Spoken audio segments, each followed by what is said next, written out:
Yes, we have established our Nile Basin Commission legally.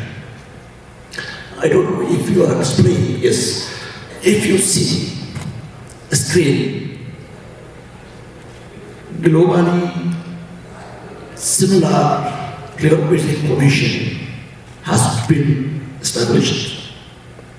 While establishing such kind of Nile Basin Commission, they have been challenged as well.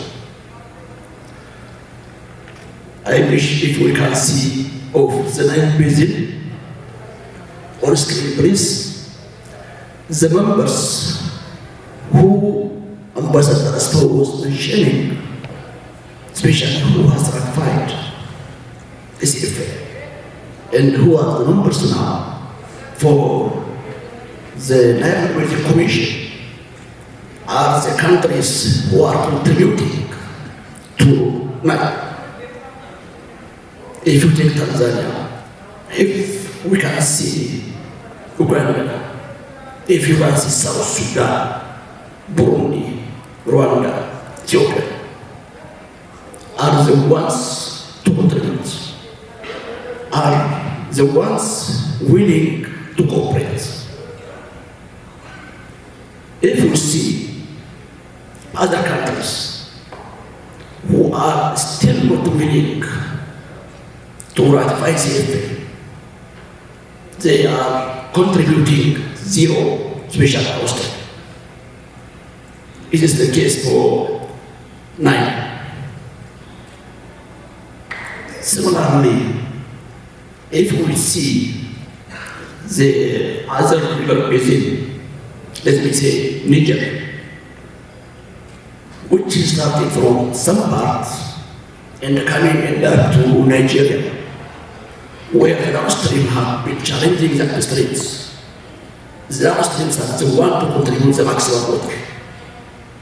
Yes, I want to give you some background so that our scientific community will research what to do and then how we can move.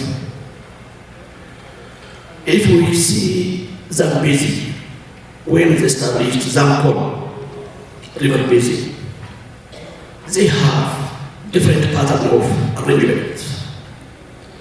Some of the countries, the rivers are watering them. If we see Senegal River Basin, naturally, the borders or the boundaries of the countries are the Senegal River. If we go to Mekong in Asia, it's coming from China.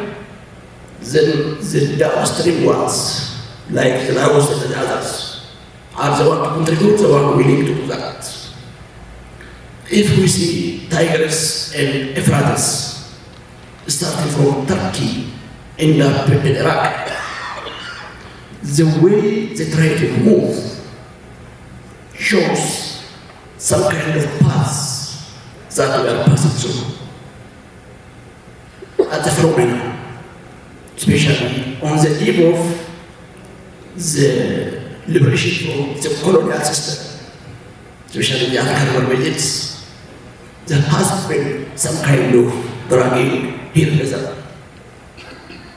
Thanks to the numbers of the Nile Basin member states, my brothers and my sister who are sitting with me, who has taken a leadership to say, we shall cooperate. That is what Ambassador Stowe was mentioning, and Ambassador Stileshi was also part of that. When the CFA was getting that CFA, which override the colonial treaty, for us is number one success. Because it is the Bible or the Quran of 6 countries, which the Quran or the Bible of the 2 countries has been challenging us. That is the change of history. So that is ratified finally by South Sudan, the Nile Basin Commission is legally established. And now where are we? Coming to the point exactly. Uganda is our interim chair to handle how we can move. We have some discussions where our tax are working together, which is to mean we have to operationalize it. To operationalize it, we have at least 3 issues. Number 1, our code of conduct. In the code of conduct, how should we be governed? Where can we have additional source of fund? Then how do we chair? How do we work? Uganda is our chair, our office will be there. Then we need to have critical organograms, architectural established, and such a way that it will have some functioning organization, which shall follow to have financial management issues. These things are already, we are in discussion that we are going halfway to make it. Then when that is getting done, we expect head of state summits to be called by Honorable President of Uganda, where 6 of us will be there. And I said, as of today, this Nile Basin Commission will be institutionally functioning. It will have signatories, it will have accounts, it will have every functioning component that is to be done. In my opinion, having the domestic phase wonderful success, and the legal establishment of the River Basin Commission is a wonderful success, but operationalization is taking some time. Why I was mentioning the previous river basins, the Niger River Basin, Euphrates Tigris River Basin, Zambezi River Basin, Mekong River Basin. It took them decades, because the way people try to track one the other, the way there has been conspiracy, is what we consider. Of course, for us, we are latecomers. We need to learn from them and use the advantage of making faster. For sure, that is what we are doing that. In a year's time, for sure, we are expecting that to be fully operationalized. One critical point I really would like to raise here: the Council of Ministers of NDI has established a technical committee, a special committee to engage our brothers, which didn't decide that. They have been just trying to, by tides, to delay things to be done, but now we are conscious that the River Basin Commission can go parallel to what we are going to do. So the answer is simply, we are moving, we are doing it. And in a few months, or maybe maximum of a year, for sure we'll see that is being done at head of state to be established. Thank you so much. Thank you so much, Your Excellency. He has given us a overview where we are, and that is a stumbling block. Obviously, experience of as a river basis. Also, in our case as well, from NDI formulation up to now, part of the century went into the system. So it's significant. So His Excellency told us that establishing code of conduct, mobilizing finance, and assembly of heads of states will really give birth to a serious institutional establishment of the Nile Basin Commission. So everything is helpful. Thank you for your elaboration, Your Excellency. And I'll turn to Honorable Minister of South Sudan. Thank you so much, moderator. And first of all, let me appreciate, thank His Excellency, Dr. Engineer Tamo Gitafu, the Minister of Water and Energy of the Federal Democratic Republic of Ethiopia, for inviting me to be part of this important historical hydro diplomacy conference in this beautiful city of Bishopton. I also want to recognize the president of my delegation, who also came with me to come and attend this important conference.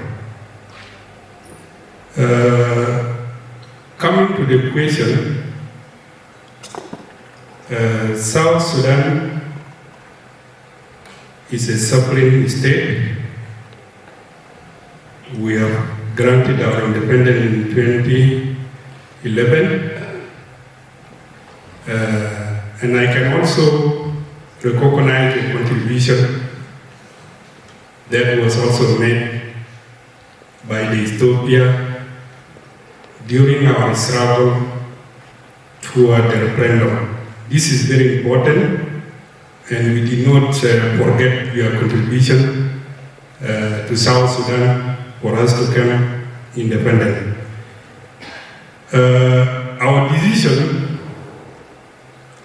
to join the NBI and also to ratify the CFA was not influenced from external powers. It was a national decision, and it was a term. We explored all the possibilities and benefits for the people of the Republic of South Sudan.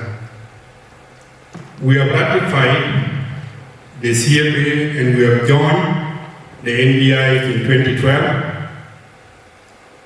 1 year later, we have decided to join the NBI. Because if you see South Sudan geographically, 97% of the country is in the basin. So we can even claim that we are the honest of the Nile. That's why we took that bold decision to join the NBI. We have also took a bold decision to ratify the CFA in 2024. That decision was also our own decision as people and government of the Republic of South Sudan. And the interest or intention in that decision is that we are a young nation.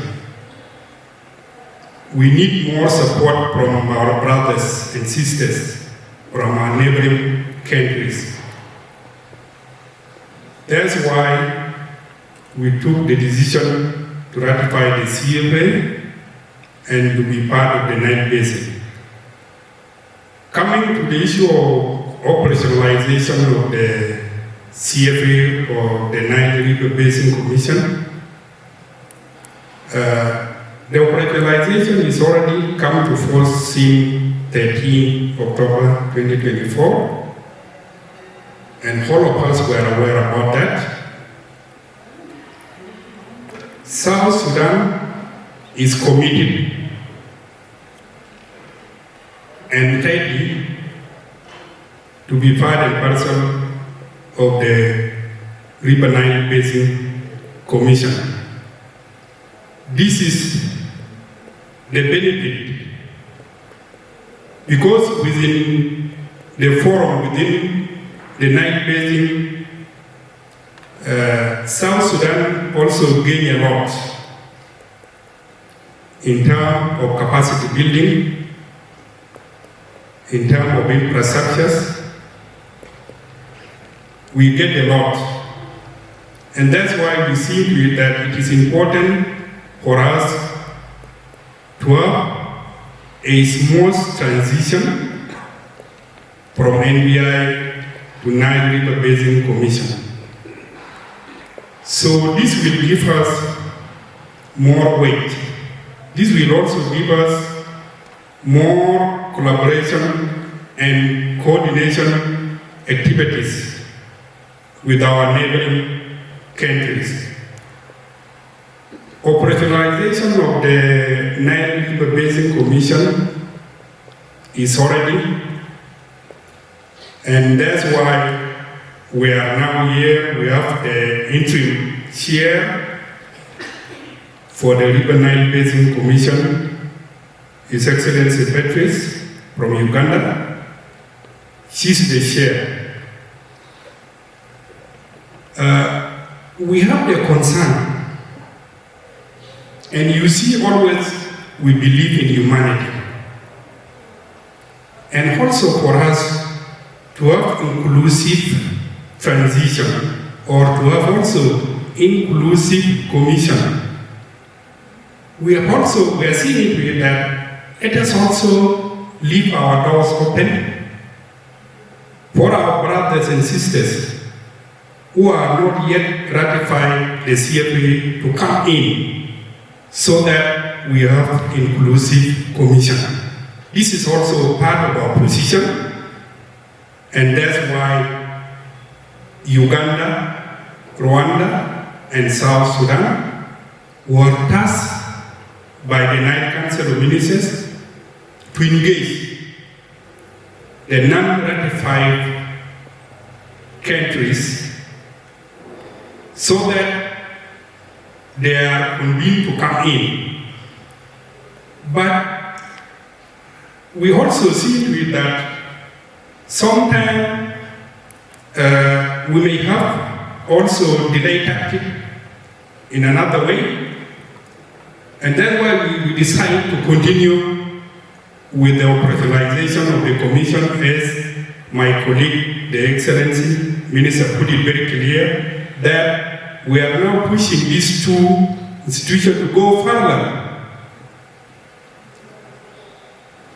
The operationalization of the Commission and the NBI, because there are people still in NBI, we need also them to come to the Commission. So we need also to make it very clear to this forum that the Commission is already operationalized. We have a share where the 6 countries, we have already, the quorum is already complete.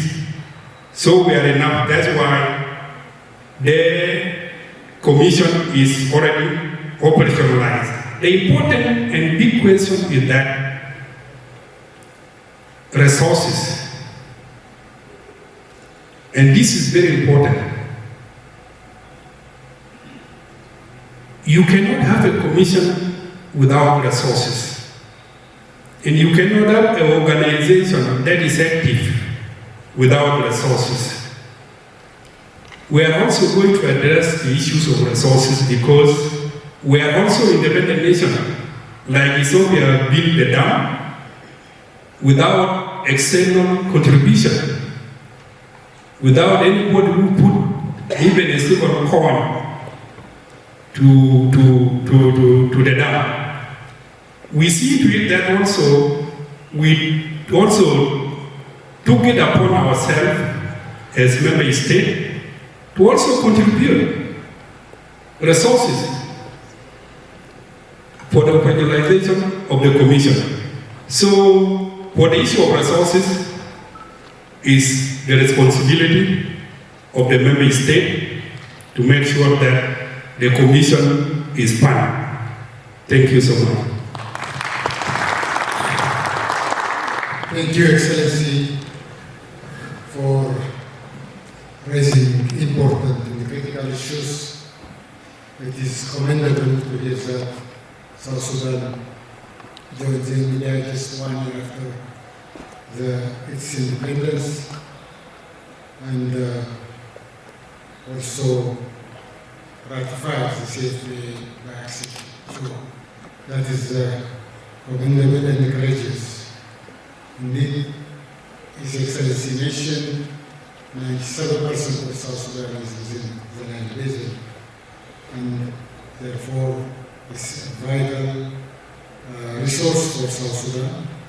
So within the context of expectations like capacity building and infrastructure development, we all know that South Sudan was relatively disadvantaged compared to the northern former Sudan when it is compared. So a lot of catching up in infrastructure development is needed. Your Excellency, you mentioned also the engagement of non-signatory countries together with Uganda, Rwanda. You are working to convince the non-signatory countries to come and ratify that is again very useful data, but I remember from my time in the office there are 3 key issues. I want to just remind you, be aware of those critical articles that may emerge as non-signatory, whatever those 2 countries want to defy. Therefore, I'm sure it's in good hands to negotiate well, actually, to make them join without defeating the comprehensive framework. So, having said that, I now would like to invite Honorable Beatrice Anywar, State Minister of State of Water and Environment of Minister of Uganda, with the following perspective and the question. Uganda is the seat of the Nile River Basin Commission.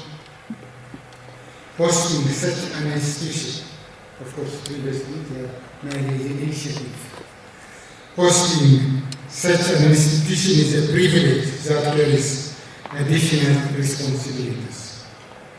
Your political, diplomatic, financial, material, and logistical support is fundamental to the operationalization and continuity of the Commission.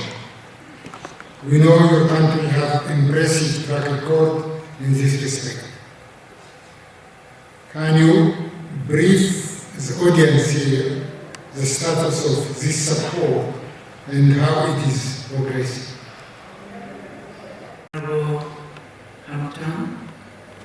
My brother the host, and my brother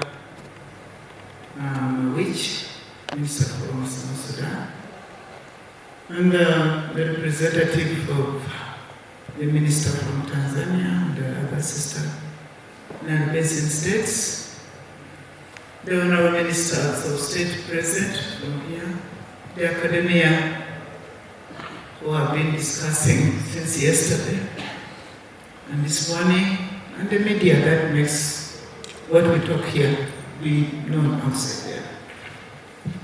I'm privileged to be here to make this discussion. I want also to recognize the ambassador, the keynote speaker, who was the former minister, and indeed he seems to have a better view of the subject matter because he started from the root and he's seeing where we have reached. Yes, I must take note that can see that already speaking among these 6 men, I must work extremely hard and trust me that it will be done. Because I really, yesterday colleague said for a woman to be no sin, must work double. But I will not work double. I will work at their pace and deliver my message. Thank you for the question. You have advanced. Indeed, Uganda is privileged to be the interim chair with the trust of the members, and we greatly honor that. We appreciate it. Your question, I want to start by saying that by 6 state members of the end by ratifying to the CFA is a very strong commitment. It's a very strong commitment, and there's clear indication that we want to manage the Commission very well. And this will also be reflected in what we are doing. The commitment is tilted towards establishment of this commission without any doubt, so that we have a legal basis, a rule-based commission, and the framework should be put in place to guide how we are moving. So there should not be no doubt to that effect. What are the indicators to that effect? Friends, I've just said 6 out of the 10 states have already ratified the CFA, and we have been pushing that this commission be established. I heard from my colleague also say that inclusivity, we're also working hard to ensure that other members also comes on board. And when you hear me talk very softly, I'm talking as a mediator, I'm talking as a chair, I'm talking as a mother. I will not be like the men who are surrounding me. And that's what's very important. So that is one of the indicators. And two, we have already committed ourselves, the 6 ratified member states, to have the technical team engaging. We have gone ahead to nominate high-level representatives to the CFA. We are shaping the framework. It's a commitment.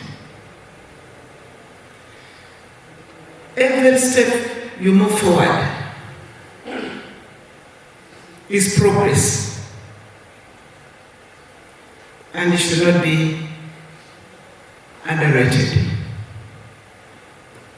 Yes, what makes us move forward or accelerate the movement? We need finances. The finances might seem to be coming in slowly, but where there's a will, there's a way. For us as mothers, you might have 2 or 3, 5 children. They are never the same. I'm sure we have teachers and lecturers here. Not all of your students get it right from the onset. But you give up on them. For us mothers, not everybody would have contributed towards cooking, but everybody in the household must eat. Whether the child swept the compound, washed the plates, or not, must what? Must eat. And as you eat is where we get our message to you. That look, what you're enjoying, others sweated for. It's about the mindset. It's about how you talk to people. That's why I'm saying, I'm talking as a mother, to let everybody make that contribution. Others have gone ahead quickly to realize this, and they're making a contribution. Other children might not walk quickly as others. That's how God created us, gave us different talents. We should not give up. For I want to assure you, there's progress made. and progress will be concluded. The ambassador might be happier than all of us, because I'm sure when they started, it didn't show any light at the end of the tunnel. But we are saying the commission is now in force. We are shaping it. The finances is a common knowledge that member states, we shall be the one contributing. A beggar has no choice. We don't want to be beggars. We want our commission to be managed and directed by we, the state members, without conditionalities from so many distractors. Not everybody wishes us well.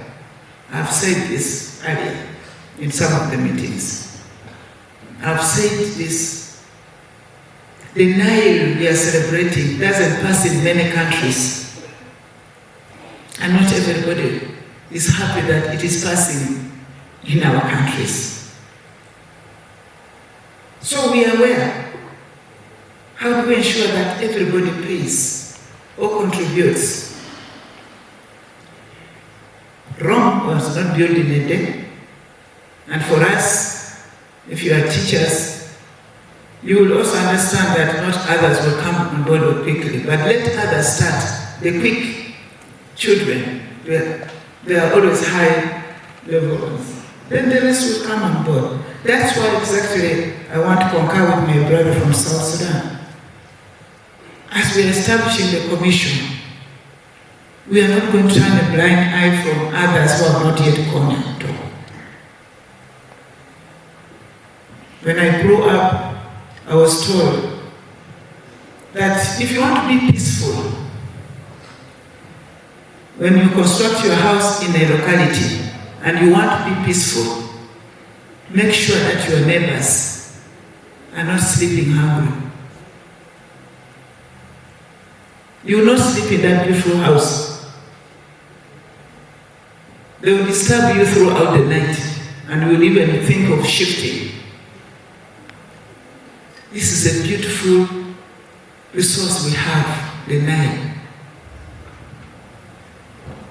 If others are not at peace with us, we shall not enjoy it. And therefore, the negotiation we are talking about, we are privileged to have gone through the special committee. Just even listening is good. So that line must also be accommodated. When you close up, they will climb up and destroy the source so that all of us lose. This is what we should all seated here bear in mind. And I must tell you that a strong foundation is not built overnight. If things are done quickly, I know men like doing that. You like hitting and gaining it. Don't wait. But for us women who can wait 9 months without knowing what you are carrying, we have delivered life and to humanity. We have stabilized the world. Only nowadays that they can kill women and children the most. But women are peacemakers. So this might look a slow process, but colleagues, friends, or brothers, let's have this in mind. If we want to enjoy this water of ours, patience pays. Allow us to take the true channels. The commission should come in place, and we quickly do it. As they see us eating, enjoying it, they say, what are we waiting? We are losing out. The more they also enjoy it, the more peaceful we are together. And therefore, as I come to conclude on this, is that we, as a country, Uganda, the interim chair, we are going to do everything possible to ensure that this commission takes shape. We shall coordinate that with real friends. It is not us. alone. That it takes off. We are not going to be distracted. But I plead that you allow the two channels be sent. We never shut the door on others. They will climb the walls and fall in the house and spoil the eating. I'm telling you. Your neighbor's children who are not at school, who are unemployed, and they see you as eating blue bun and butter, they will climb. And always be mindful that for my enjoying sharing, it gives me peace. Because you eat and then you know that I'm at least a human being. Then you become a human being. I think as I conclude on this, in summary, that the contracting countries, we are strongly committed to the establishment of the Commission under the interim chair of Uganda. And I was privileged to sit on the same chair where my big brothers here. I also chair, when I'm chairing, they also keep quiet a bit, because I also dictate a bit and revenge a bit of it. We know that.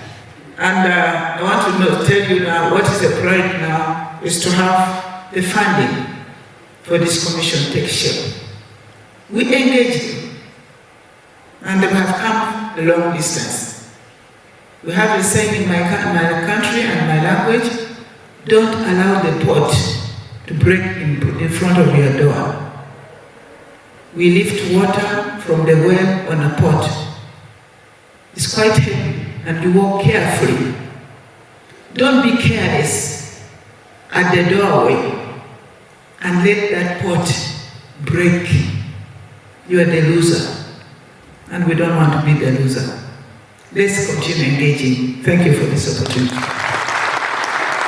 Thank you so much, Your Excellency. You explained to us the commitment so far and the reassurance for the future Commission. You have explained to us from the perspective of Minister Chair Maza, where you are supporting the establishment of the Commission with full heart.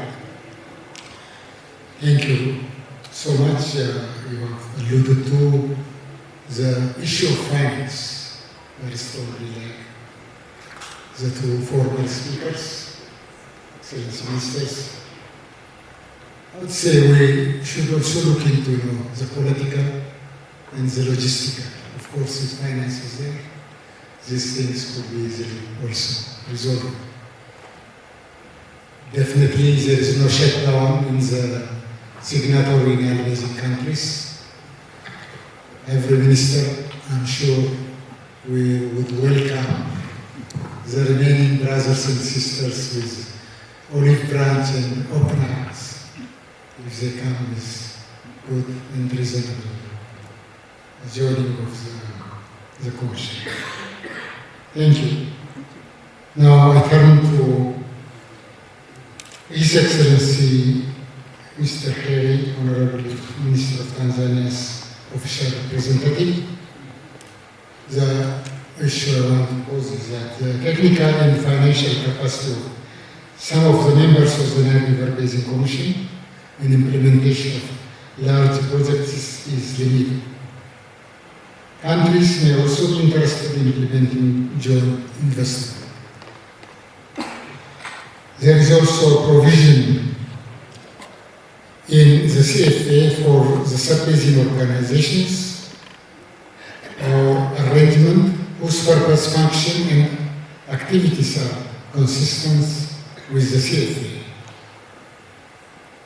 Do you think establishing sub-basin organizations at subsidiary level to help countries in the implementation of big or joint projects can be helpful? Thank you. Okay. Thank you, moderator, for the good question. But before responding to our question, let also me take this opportunity to appreciate the government of the Republic of Ethiopia for inviting my country to be at this conference. We have learned a lot, especially the presentation from South. So the one which I think we can make use of it when we are going back to our country. So we really appreciate it. But also, I appreciate the comments from the ministers from Uganda, South Africa, and even very much South Sudan, and Ethiopia. Of course, it's just a platform for us to learn and also to understand what is going on in this regional cooperation. So going back to your question, to me, I can start by saying that yes, because we all agree that there are a lot of disparities, especially technical expertise, institutional, and I can say financial disparity between our country, other country, Nile Basin. So all those disparities have a constraint to the implementation or execution of the project, especially the larger scale project, and let's say that the project which connects the country. So when it comes an opportunity for having the sub-organization, sub-basin organizations used at this subsidiary level, as it was stipulated in the Cooperative Framework Agreement, CFA, it is not only helpful, but it's also strategic, sound for several factors. As I said, that we have a technical capacity, so having this SBO, it can help us to aggregate the technical capacity between the member states. And this can pull the expertise across neighboring countries within the basin. The SBO can also mitigate the individual country limitation. This is particularly critical for complex intervention, such as hydropower, multipurpose dam, and larger scale schemes. But also it can facilitate a joint investment framework between the riparian state by providing institutional platform for structuring and managing joint investment, including risk sharing mechanism or co-financing arrangement between the partner state. But it is also enhancing the operation efficiency in the context of specific planning. I can give an example from the Eastern Nile and Equatorial region exhibit hydrological, socio-economic, and ecological characteristics. So SBO allow for tailoring project design, prioritization, sequencing based and localized reality rather than basin-wide generalization. But it also can enhance trust and hydro diplomacy. Working at the basin level often reduces political sensitivity compared to the basin-wide negotiation, thereby fostering trust, engagement, and cooperation and confidence building among the riparian state. But all those benefits can be effectively if we really depend on, if we can have a clear delineation of mandate, whether the Nile Basin Commission and those sub-basin organizations. But it can also be something to do with the sustainable financing mechanism, as it was mentioned with the former speakers. But also we need to have a strong governance and accountability frameworks in order to have all those benefits from SBO, but also alignment with the national development priorities of each country and region countries. So, in my opinion, I can say that when I consider SBOs can stand as the implementation accelerators rather than a parallel structure to compete with the broader basin commissions. Thank you.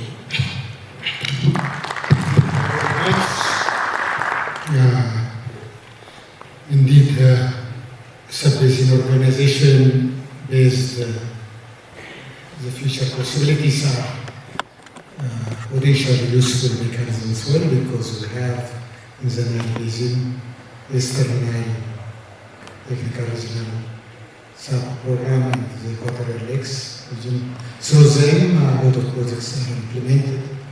I think those kinds of futuristic thinking would be useful, but without competition for the main commission. It's also an important juncture. I would like to say, in the Nile Basin countries, we have to really collaborate.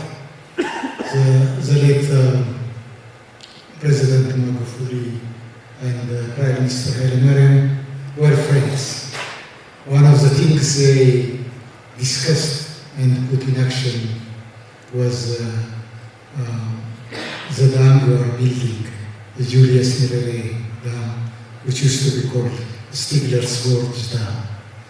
I have to, just for other member states and also for the audience, we'd like to just share, because we are talking about collaboration. That particular request of how we are building our dams with Grand Ethiopia Renaissance Dam and others, experience sharing and helping actually to put together that dam for bidding. We put some effort in that. As a minister, I took my team and presented to the president. He sent us to the site. We prepared the bid document together with Tanzanian brothers and sisters. For 2 months we were sitting there actually to help that, and we brought them for 2 months to Ethiopia to show them around and also in a way build the capacity. I think those are a kind of collaboration, regional things like energy interconnection is commendable as well. That's what we're doing, transmitting through wheeling arrangements to Kenya to Tanzania, benefiting from the world is exemplary. So that is how we should live together, helping one another, benefiting from one another's project. Thank you for your intervention. I now give the floor to Dr. Mistre, Executive Director of NDI, and the question I have for him is, most of the finance for the program, implementation of the Nile Basin Initiative comes from development partners. Country contribution from member states is meager and limited to covering the cost of running the NBI offices. This will have big implications on the performance and orientation of the institution. What measures should member states take to ensure that the Nile River Basin Commission do not face the same challenge as that of NBI? Thank you very much, moderator. First of all, allow me to express my sincere appreciation to the people and to the government of Federal Democratic Republic of Ethiopia for inviting me to this important conference, and also to allow me to participate to this high-level dialogue, high-level panel. So I think this issue of country contribution is very key to sustain the institution. So allow me maybe to update you or to introduce my institution. As you are aware, Nile Basin Initiative is an intergovernmental platform which brings together all 10 countries, that is Burundi, DRC, Egypt, Ethiopia, Kenya, Rwanda, South Sudan, Tanzania, and Uganda. And you understand that to bring all those countries at the same table, it is not something which is very easy. And the aim of this platform is to cooperate to ensure that the water is well managed and also to sustain the development across the countries, across the Nile Basin. And we are governed by one vision, which is to achieve sustainable development through, as they said before, equitable utilization of and the benefit from the common shared water. So that's why, as the other Your Excellencies have said, we are one river, one people, and one vision. This is very crucial and very important. So, since its establishment in 1999, many activities or many initiatives have been done in different areas, and some of them have been sponsored by donors, by partners, but the others also, some activities have been done through the country contribution funds. This I can talk about water security, where some schemes in water supply have been built, in energy security, in food security, and of course we can't forget about shared water management or catchment management, where we are taking water from. So, especially for your question, if, for example, we analyze the current situation of NBR, now also this issue for country contribution is a big issue. And a special committee on it has been established through the governance, especially at technical research committee level, of course, to deal with this problem. And in the last governance meeting in Juba, last February, Juba, Republic of South Sudan, the special committee came with more than 40 recommendations with staff which can be supported by the member states, and also try to diversify the funds. Here I can also talking about technical service fees, also some funds from hydropower, benefit sharing, and also to improve the accountability, transparency, and value for money. Thank you.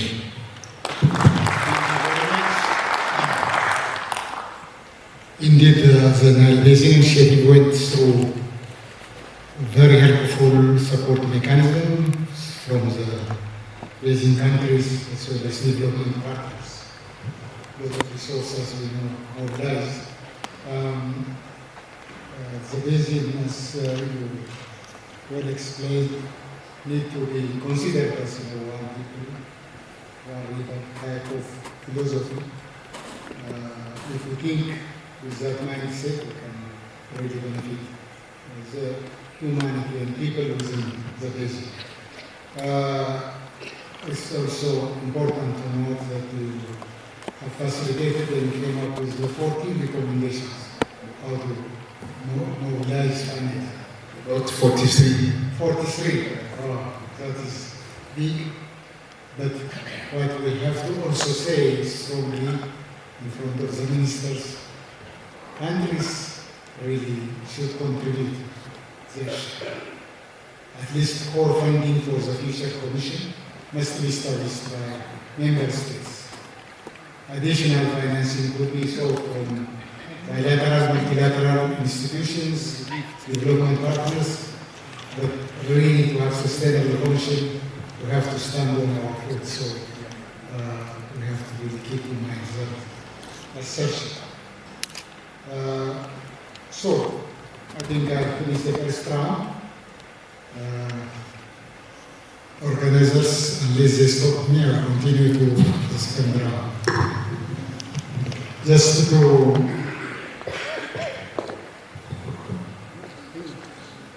continue with the second round, and a question starts with His Excellency Ambassador Dr. Asfaw Ingamo. During the initial years of CFA negotiation, there was some variation in the interest of upstream countries, which could be easily exploited by others. You took the initiative and successfully consolidated upstream positions that tremendously elevated the negotiation capacity of upstream countries. Can you share this experience with the current leaders of the sector that can be used for consolidating their effort towards the operationalization of the Nile River Basin Commission? Thank you. Thank you, Excellency. Excellencies, colleagues, I think I would like to bring to your attention to the recap of the history, how we started this. I remember